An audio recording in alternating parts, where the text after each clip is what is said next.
guys, what's up and welcome back to my channel. So today we're going to be talking about Amberlynn Reid. Now I've talked about Amberlynn Reid, I believe it is only once in the past, and I wanted to return to this topic because it's been a while, first of all, and second of all, recently Amberlynn Reid has been posting videos that have rubbed the audience in the wrong way, let us say. As a general disclaimer here, I do want to underline the fact that when we critique Amberlynn Reid, I think it is not only useless and potentially cruel depending on what you say, but generally it does not work in the favor of those critiquing her when her appearance and weight are brought into it. Now, when I talk about weight, I mean making derogatory comments about her weight, comparing her to certain things. I think you guys get the idea. It is a different thing to comment on things related to weight because at the end of the day, a lot of her channel revolves around weight, revolves around eating, calories, losing weight, so on and so forth. So if you're going to talk about a diet not being a great diet, that's fine. However, we're not going to go into name calling, fat shaming, anything of the sort because that is not only irrelevant, but also useless. Let's keep it civil and mature, please. So if you're not familiar with who Amberlynn Reid is, I will link some videos down below that will give you a little bit of an idea. Amberlynn Reid is mainly a vlog channel that has a very significant focus on weight loss. Now, Amberlynn Reid has been on a weight loss journey for a while. She also battled cancer. There's been a lot of chaos and scandal around her channel, mainly because there were alleged love triangles, there was drama with prior roommates, there was relationship drama. So as much as her channel was relatively weight-centric, I'd say vlogs, but a lot of the vlogs related back to weight, so that's why I'm saying it's weight-centric. On top of that, a lot of her content involved shopping, hoarding, just buying things to an unnecessary extent. Now, obviously, everyone can make their own choices and live their own lives, but a lot of this was being documented on YouTube, which is, I think, something that rubbed a lot of people the wrong way, because not only did it seem wasteful, a lot of the times people read it as like boasting. People were also mad because they felt like Amber was not putting a lot of effort in her videos, but was still making quite a significant amount of money that she was then spending on useless items or items that she already had. For example, there are journals that she has a very vast collection of. It's the same with handbags. And again, I'm not going to tell anyone how to spend their money, but this was a point of contention for a lot of people. On top of that, a lot of the content revolved around snacks and mukbangs. You might ask yourself how mukbangs go into a vlog/weight loss channel, and I know she said she's not a weight loss channel before. If I refer to it as a weight loss channel, it is simply because that is the crux of the focus of a lot of the videos at the end of the day. That's just what it is. People find it contradictory for her to do mukbangs and eat on camera, potentially large amounts of food, unhealthy food, and then, you know, come on to the next video and talk about weight loss. For a lot of people, it didn't really add up. Now she has a series called Raw, as well as one called 500-Pound Girl. The Raw series is basically Q&As that are supposed to humanize her because she claims to be dehumanized by people, because there are some people who, yes, are very cruel towards her. She feels like people aren't treating her with basic human decency and respect. Now, I do think that there is a very clear distinction to be made between people who are actually cruel and are there just to put her down, to berate her, so on and so forth, and people who are there who even potentially were supporters before, who are holding her accountable for some of the things she said, for what she's done, what she said she's going to do, what she said she's going to talk about, and then doesn't. Let's just make the distinction clear there that not everyone who's critiquing her is automatically a bully. Some questions are valid and some are just meant to be hurtful, and there's a very big difference there. I'm going to talk about her more recent videos specifically because that's what I've been catching up on, because I saw that people were so up in arms about her. So in her more recent videos, like I said, there's a lot of Q&A situation type deals. Those Q&As are all relatively heavy questions most of the time. They're very emotionally loaded questions, in my opinion, because they're clearly about something that is difficult to talk about for Amberlynn, whether it's her weight, her previous relationship, which we'll get to as well. These Q&A videos have a lot of shifting blame, I think specifically because they're heavy. Amberlynn might not want to take responsibility for a lot of what has happened in her life in the past. And so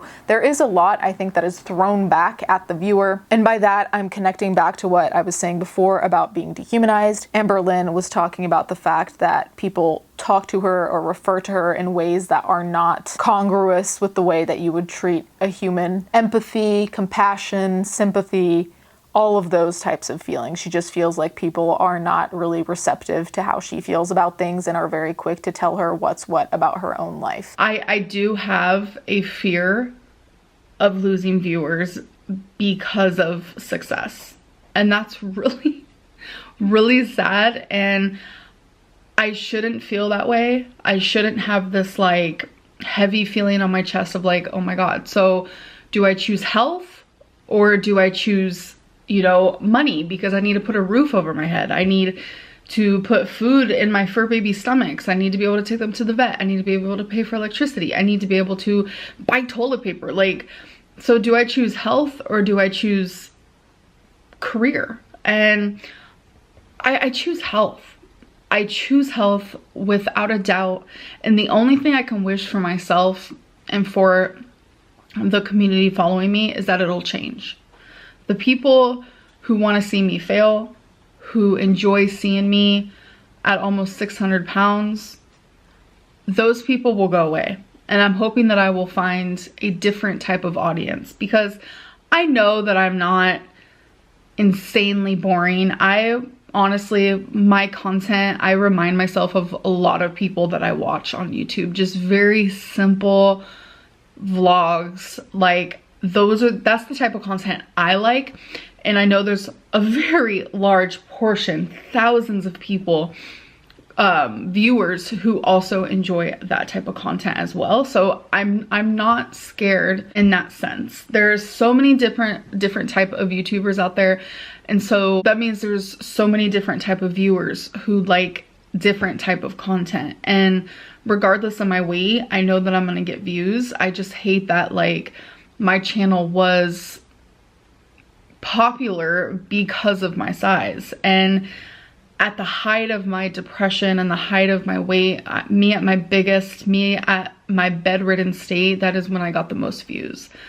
And me at my happiest and me losing weight and me being successful is when I get the least views. It is important to note that I do think that this is a very vicious cycle because the reason that people started being cruel is I think also due in some part to how Amberlynn Reid is acting. Now, do I think that that's an excuse for being cruel?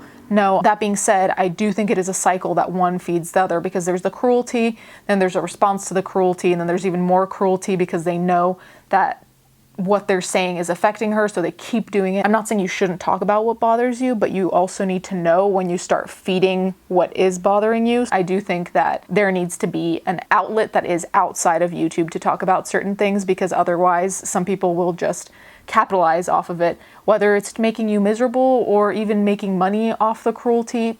There are just so many options there. Now, like I said, there's a lot about Becky as well. Becky is Amber's ex. They used to be engaged. And there's a particular video that Amber posted called How She Proposed, so on and so forth. It's a pretty long title, but it's from her So Raw series where she talks about pretty intimate life choices, events in her life, so on and so forth. This video rubbed a lot of people the wrong way. I would say myself included, but I'm not that deeply affected by it. So when I say rubbed the wrong way, it doesn't mean that I lost sleep over it, but I do think that it was inappropriate. I think a line was crossed, but you guys can let me know. How I was proposed to. I was sitting in the living room. It was about 2 a.m. and I was in a muumuu. I was like actual grandma chic. I had my floral muumuu on, living my best life. Don't think I showered that day. Can't tell you what I was doing.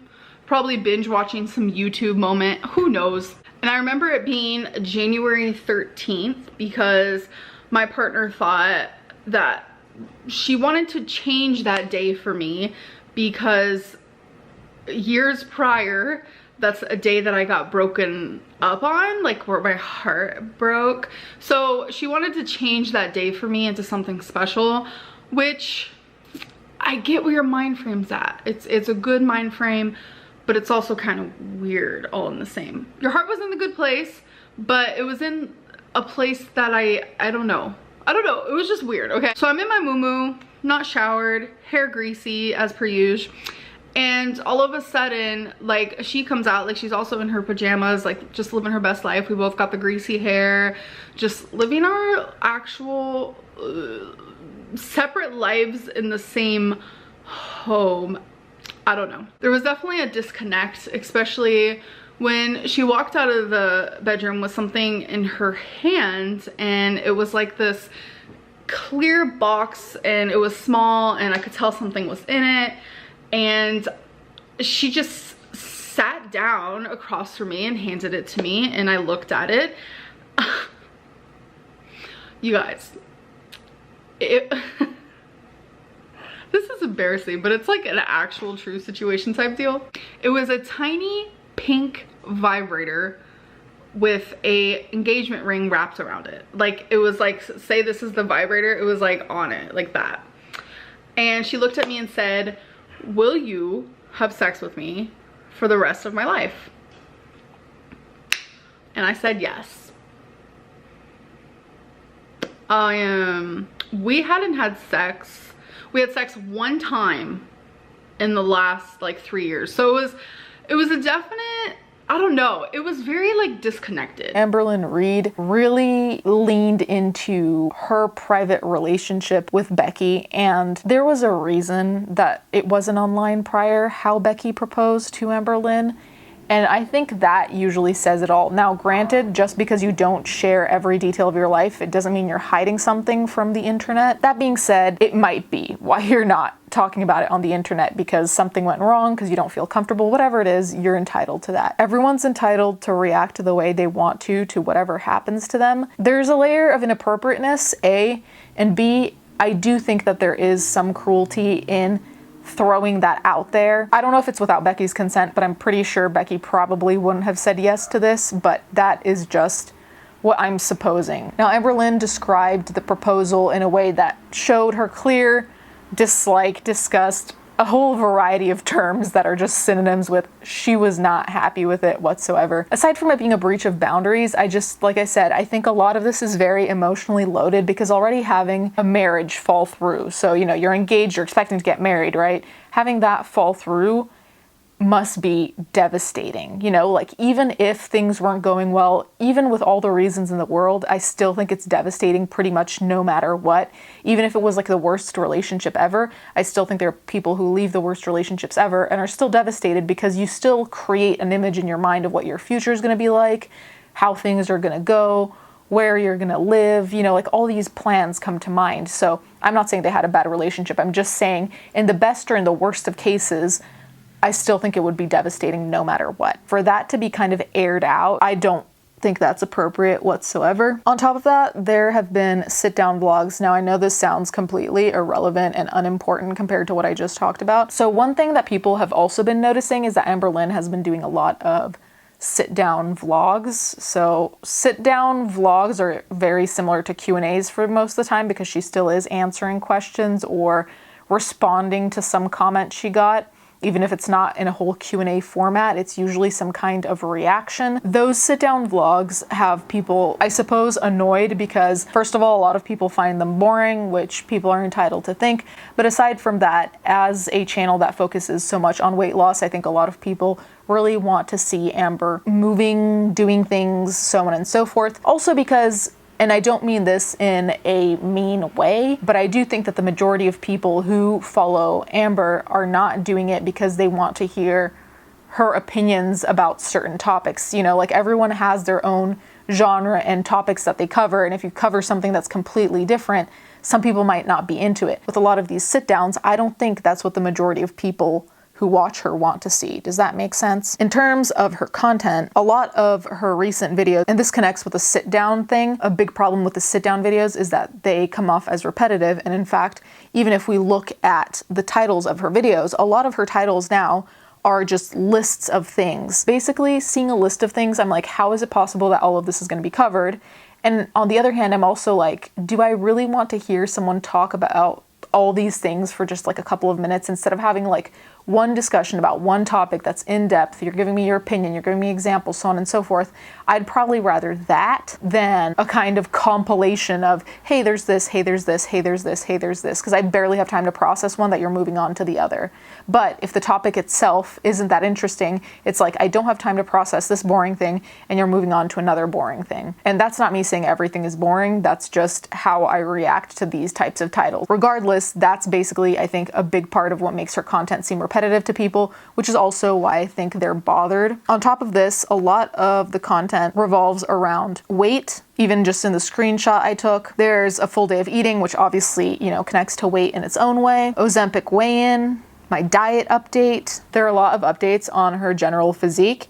And so it's very difficult also to entirely ignore that part of her channel, which is also why I put in the disclaimer of let's not go into anything fatphobic here, because that's really not the point, but we also can't pretend that weight isn't part of her channel, because that would be ridiculous and entirely untrue. So all of these things put together are making Amberlynn a more disliked content creator.